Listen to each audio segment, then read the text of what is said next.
கர்த்தருடைய பரிசுத்த நாமத்திற்கு ஸ்தோத்திரம். இன்றைய நாளின் தியானத்திற்கென்று தெரிந்து கொள்ளப்பட்ட வேத வசனம் ஏசாயா தீர்க்கதரிசியின் புத்தகம் 65 அதிகாரம் 8 வசனம். ஏசாயா 65:8. கர்த்தர் சொல்லுகிறது என்னவென்றால், ஒரு திராட்சை குலையில் ரசம் காணப்படும்போது அதை அழிக்காதே, அதிலே ஆசீர்வாதம் உண்டென்று சொல்லுகிறபடி நான் என் ஊழியக்காரரின் நிமித்தம் அனைத்தையும் அழிக்காதபடி செய்வேன். This is what the Lord says. As when juice is still found in a cluster of grapes and men say, don't destroy it, there is yet some good in it.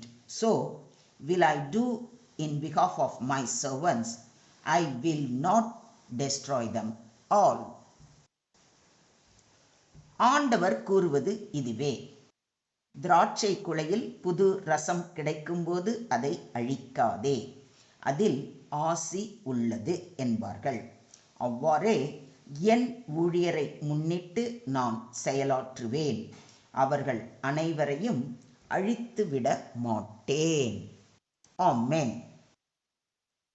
இன்றைய தியான வசனம் தேவனுடைய கருணையையும் அவர் திருப்பிச் செய்வதையும் வெளிப்படுத்துகிறது.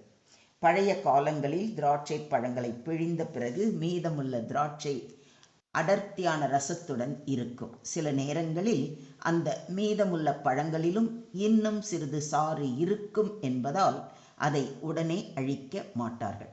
அதை இதில் இன்னும் ஆசீர்வாதம் இருக்கிறது என்று நினைத்து பாதுகாப்பார்கள்.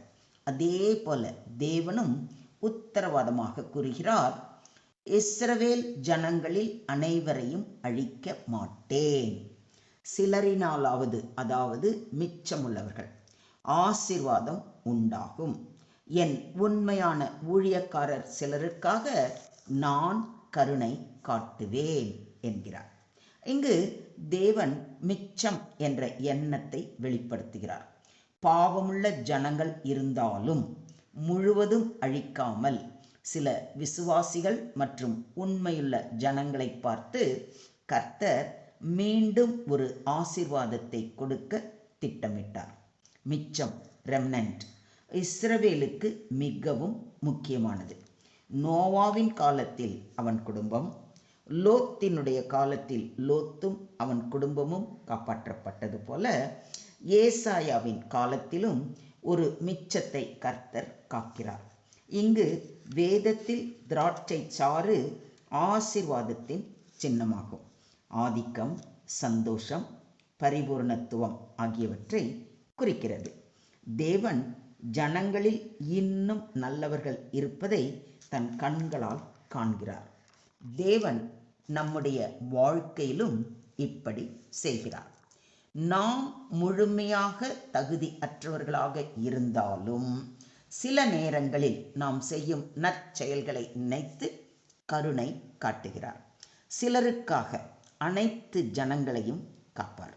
ஒரு குடும்பத்தில் குடும்பத் தலைவனோ குடும்பத் தலைவியோ பக்தி விசுவாசத்துடன் தேவனை உறுதியாய் பற்றி கொண்டவர்களாக இருந்தால் அவர்கள் நிமித்தம் தேவன் அந்த குடும்பத்தில் உள்ளவர்களை அழிக்காமல் காப்பார். உண்மையான விசுவாசிகளுக்காக கர்த்தர் ஒரு மிச்சத்தை வைத்திருப்பார். தேவனின் கட்டளைகளுக்கு கீழ்ப்படிந்து நடக்கும் மக்கள் இருக்கும் பொழுது அவர் முழுமையாக சாபம் அனுப்ப மாட்டார். இன்றைய தியான வசனத்தை தேவன் எந்த சூழ்நிலையில் சொன்னார் என்று ஆராய்ந்து பார்க்கும் பொழுது தேவன் ஜனங்களின் பாவங்களை சாடுகிறார். விக்கிரக வழிபாடு, அந்நிய தேவர்களுக்கு ஆராதனை, தவறான வழிகளில் நடந்து கொள்வது, கர்த்தருக்கு விரோதமான செயல்கள் என்று இஸ்ரவேல் ஜனங்கள் கர்த்தரின் வார்த்தைக்கு கீழ்ப்படியாமல் இருந்தார்கள். ஆனால் அவர்கள் மத்தியில் இன்னும் சிலர் உண்மையுடன் இருக்கிறார்கள். அவர்கள் தேவனுடைய வார்த்தைகளுக்கு கீழ்ப்படிந்து தேவ சித்தத்திற்கு இணங்கி நடந்தார்கள். அவர்களுக்காகவே கர்த்தர் மிச்சம் வைப்பார் என்று உறுதி அளிக்கிறார். தமது சுதந்திரத்தில் மீதியானவர்களுடைய அக்கிரமத்தை பொறுத்து மீறுதலை மன்னிக்கிற தேவரீருக்கு ஒப்பான தேவன் யார்? அவர் கிருபை செய்ய விரும்புகிறபடியால் அவர் என்றென்றைக்கும் கோபம் வையார் என்று மீகா தீர்க்கதரிசியின் புத்தகம் 7ஆம் அதிகாரம் 18ஆம் வசனத்தில் வாசிக்கிறோம். தேவன் தண்டிக்க வேண்டியவராய் இருந்தாலும் மீதமுள்ள ஜனங்களை பெரிதும் நேசிக்கிறார். சேனைகளின் கர்த்தர் நமக்கு கொஞ்சம் மீதியை வைக்காதிருந்தாரானால் நாம் சோதோமை போலாகி கொமோராவுக்கு ஒத்திருப்போம் என்று ஏசாயா 1:9 வாசிக்கிறோம்.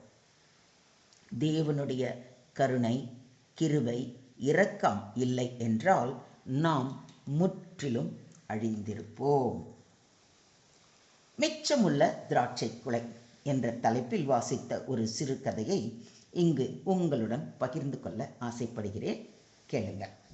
ஒரு கிராமத்தில் ஒரு திராட்சை விவசாயி இருந்தார். ஒரு வருடம் கடுமையான வெள்ளம் வந்து விவசாயத்தை மொத்தமாக அழித்தது. விவசாயி மிகவும் துன்பத்துடன் திராட்சை குலைகளை பார்த்தார். பல குலைகளும் பழுதடைந்து போனது. அப்பொழுது அவருடைய நண்பர் ஒருவர் வந்தார். இவையெல்லாம் வீணாகிவிட்டது, நீ இதையெல்லாம் அறுத்து எறிந்து விடு என்று கூறினார்.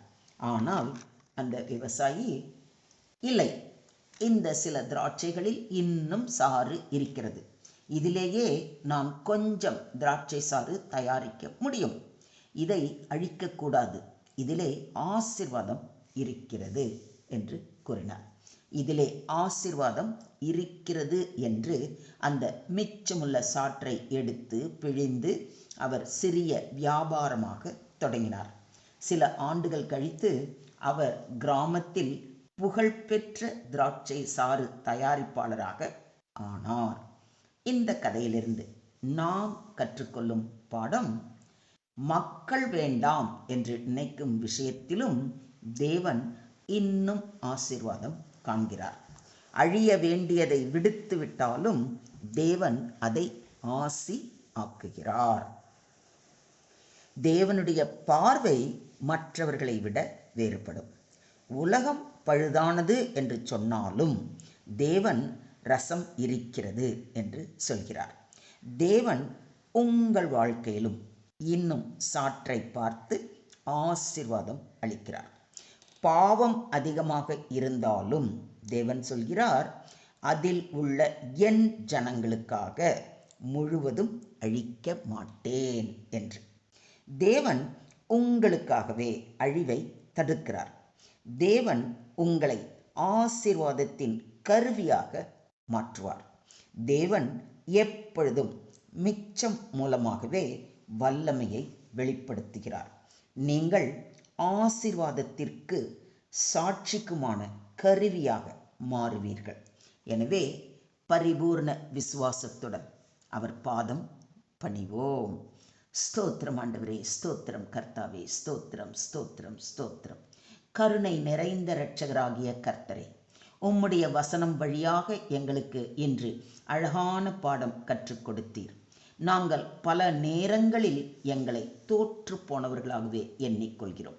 மக்கள் எங்களை நிராகரிக்கிறார்கள். ஆனால் நீர் இன்னும் எங்களுக்குள் இருக்கும் ஆசீர்வாதத்தையும் ரசத்தையும் காண்கிறீர்.